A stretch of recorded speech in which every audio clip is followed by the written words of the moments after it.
আসসালামু আলাইকুম বন্ধুরা, কবুতরটা সেই লেভেলের মোল্টিংয়ে আছে। তো আজকে ভিডিওটির বিষয় হবে কয়েকটা বিষয়। এটা হচ্ছে যে আমি যে পোস্টারটা বিক্রি করবো, আসলে এটা একটু ভিডিওতে দেখাই দেবো ট্যাগ নম্বর সহ, কারণ অনেকে বুঝতে পারেন নাই আগের ভিডিওটা। এই কারণ আজকে দেখাবো এসে নটটা, ওই নটটা ধরো তো, নটটা দাঁড়ানো ভিডিও দেখাইলাম, ধরো দেখো।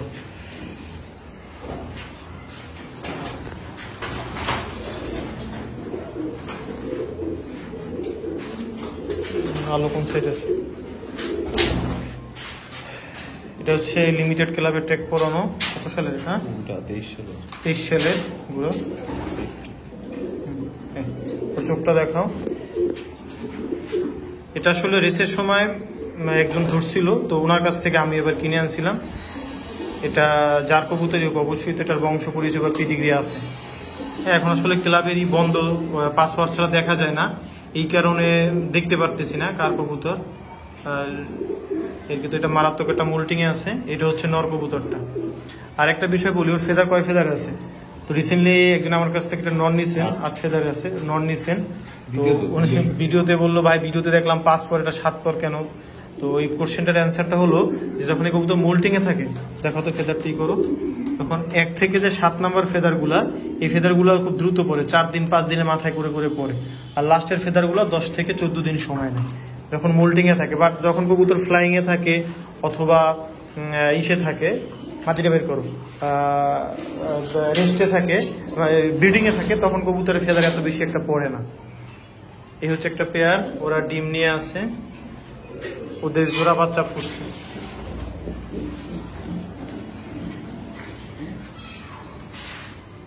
ওদের জোড়া বাচ্চা ফুটছে, সুন্দর লাগতেছে। আর এরা যে জোড়া দিছিলাম, দুইজনে এক এরিতে ঢুকে বসে আছে। এগুলা এখন জোড়া দিয়ে এক জোড়া বাচ্চা করলে মোল্টিং হবে। এই আর একটা পেয়ার, এরাও জোড়া খাইছে, মাটিটার এই নটটা। আর ওদের একটা বাচ্চা হয়েছে, আর একটা ডিম হয়নি, নষ্ট হয়ে গেছে ওদের একটা বাচ্চা। আর এই হচ্ছে মাদিটা। মাদিটা আমার কি, হ্যাঁ, মাদিটা আমার কেনা ছিল লিমিটেড, এটাও লিমিটেড ক্লাবের কবুতর।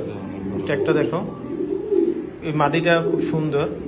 ও রেস করা, মাদিটা কিন্তু রেস করা আছে, যেহেতু এখন ওপেনলি ঢোকা যায় না, তো যারা লিমিটেড ক্লাবের মেম্বার তারা চাইলে দেখতে পারবেন, এটা কিন্তু রেস করা আছে। তবে মাদিটার পিডিগ্রিও আছে। তো আমি যার কাছে কিনছিলাম আসলে পিডিগ্রি আনি নাই, কারণ আমি কম দামে আনছিলাম এক্সট্রা ফোস্টারিং করার জন্য, এই কারণে আমি এটা পিডিগ্রি নেই নি। নিলেই আর কি তখন করতে ইচ্ছা করবো। মাদিটা এই দেখো তো, এই শেপটা, এটা হলো মাদিটা। আর একটা পেয়ার যে ছিল, ওই পেয়ারটা সেল হয়ে গেছে, এখন এই এক পেয়ারই আছে। এর পূর্বে আমি এই মাদিটা না, আরেকটা মাদি দেখাইছিলাম, কিন্তু ওই মাদিটাও সিঙ্গেল বিক্রি হয়ে গেছে। আর মাক্সি বা মিলিটাও সেল বলা যায়, প্রায় সেলই হয়েছে, এখনো নেয়নি। আর এর জন্য আমি এই মাদিটা আর কি দিলাম। এই মাদিটা রেস করা আছে লিমিটেড ক্লাবে, এটা রেস করা। রেজাল্ট আছে কিনা মনে নাই, কিন্তু এটা পিডিগ্রিও আছে, বাট আমি আনি নাই। এই কম দামে কবুতর তো প্যারা নিয়ে আনার কিছু নাই, এই আর কি। আর আমি কোশ্চেনটার অ্যান্সারও দিলাম যে কবুতরের ফেদার কিভাবে কি পরে।